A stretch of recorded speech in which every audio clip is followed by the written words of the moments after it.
Hey guys, how's it going? Welcome to my video. All right, guys. Just want to give you guys a quick fix on an issue that I had the other day. So basically, I had this issue with my car, and this came out of nowhere. Actually, the car was like driving fine for most of the day, and went to a McDonald's to get something to eat. Came out about 30 minutes later, got into my car, and tried to start it, and it was not starting at all. There was no crank. There was no. It was, but everything else worked inside the car. I mean, I was able to, you know, the alarm worked. The alarm worked. Well, the remote worked. The all the lights on the dash worked. The blower motor works. Like everything worked as normal, except that it would not crank. It would not start up. It would not crank. So that was a bit of a, an annoyance, a frustration that I was dealing with, and I was like, okay, this, this car has been pretty good. I've had virtually no issues with it. It's driven fine. There's no check engine light. Haven't had any issues with it since I had it. And all of a sudden, this came up where, out of nowhere, out of the blue, it just would not start up. So, I was a bit annoyed by it, but I had to solve the issue. So what I did was I turned on my headlights and went out just to see how bright the headlights were, because I wanted to gauge how much charge was in the battery. Maybe the battery had, maybe I need to change the battery or something. But the headlights were like super, super, super bright. So at that point, I was like, maybe it's not the battery, because I mean, for headlights to be that bright, there should be enough charge in the battery for me to do a slow crank. I should be hearing like some kind of crank, some kind of slow crank, but did not get any of that. So that had me scratching my head. I went back into my car, and pretty much what I did was, I was thinking that it could possibly be the brake switch. So what I did was, I have this little. It's called a brake lock, where it locks the brake, but it's like for security reason. But I use that to push the brakes, and then went out to see whether the brake lights were working, and the brake lights were working just fine. So I knew that it wasn't the brake switch that was the issue, which I kind of thought it was, but it wasn't.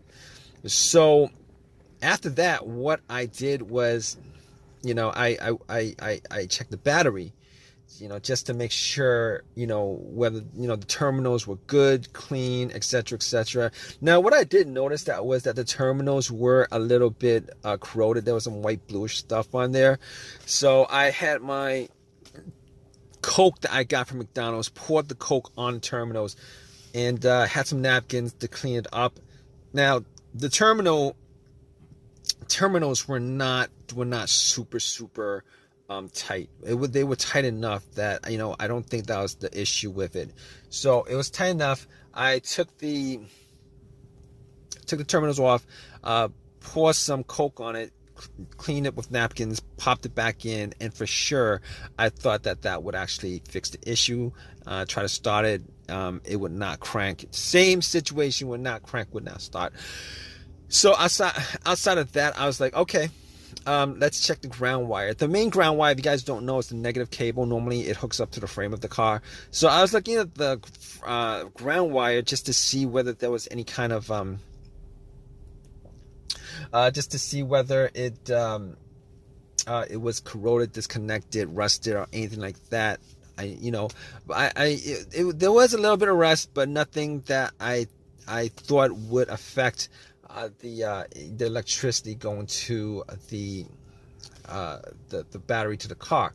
So I was able to rule out that. So at that point I was like, let me rule out the battery completely, because wasn't 100% sure whether it was the batteries that was the problem. So I had somebody help me out with a jump. Had the cables on there for a good couple minutes, maybe like a minute, and then try to crank it. Normally, it should crank at least a little, with it hooked up, and it did not crank it all. So because it didn't crank it all, I knew 100% that it was in the battery. At that point, I ruled out the battery, the ground wire, and I also ruled out the alternator being the issue. Because normally, if the alternator wasn't charging the battery and the battery is completely dead, the test for the alternator is if you put wires to the terminals, it should jump the alternator and then have and then it should at least crank up. And once you take the cables off, the car would die. So at that point, I could rule out the alternator. I could rule out all those things at that point. So basically, what I did was I got back to my car and I'm like, I was still hoping that there was a really simple fix to the problem. So basically at that point, I was thinking to myself, okay, I have an OBD2 reader, a $19 OBD2 reader that I got from Walmart. And seeing as how there's no check engine lights on the dash, I thought to myself, I mean, there's a chance that it could possibly be something, but that might bring a code up that's pending, that's not in the system. So what I did was I hooked the OBD2 up and made sure that it actually went through and scanned the whole entire ECU, which it did. It scanned the whole entire ECU. No codes popped up, no pending codes, nothing at all. And at that point, I was ruling, as many things out as I could. And at that point, I ruled that out. Okay. So, after that, I was thinking to myself, there's a couple other things it could be. It could possibly be the, fuses or the relays. All right. So I got to the box where the fuses and relays are and checked out all the fuses just to make sure that there was no blown fuses or anything like that. And checked out to see whether there was any kind of brownish tint on any of the top of the fuses. There was none. Didn't see anything that was burnt. And then I recalled that there were two situations where I've experienced where the fuses caused my car not to start, and this was cars that I've had previously. One of those situations was, the car that I had, there was no power at all to the car, nothing was on, etc., etc. And in that situation, it turned out to be the main fuse that was blown. It was the main fuse that was blown. But once I swapped that out, it actually fixed everything. But that's not this situation here, because I was getting power to everything else except it wouldn't crank. It wouldn't start, it wouldn't crank. So that wasn't the situation. The other situation where where there was a fuse issue that caused no start was the car would crank, but it wouldn't turn over. It would crank, but it wouldn't turn over, and that fuse turned out to be either the CPU, the fuse to the CPU, or the fuse to the fuel pump. Now that unfortunately wasn't the quick fix for this car, because there's no cranking. This car is not cranking. It's not cranking at all. So that wasn't the problem. At that point, I was thinking to myself, all right, we've eliminated a lot of things. Let's go with the next most obvious thing, which is the relays. And I actually thought it may have been a relay that would be causing the issue. So basically what I did was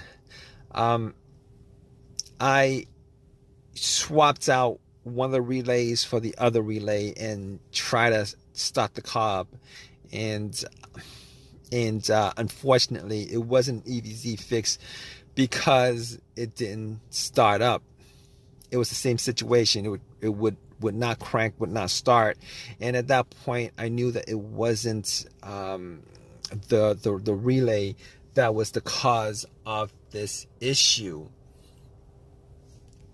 So basically, at that point, I thought to myself, okay, it was probably a couple of things. Could be the key fob or the starter. Now, I didn't think it was the starter because I had the starter changed up about a year and a half ago. Kind of pretty much had the same, all the same symptoms that I had with this situation, but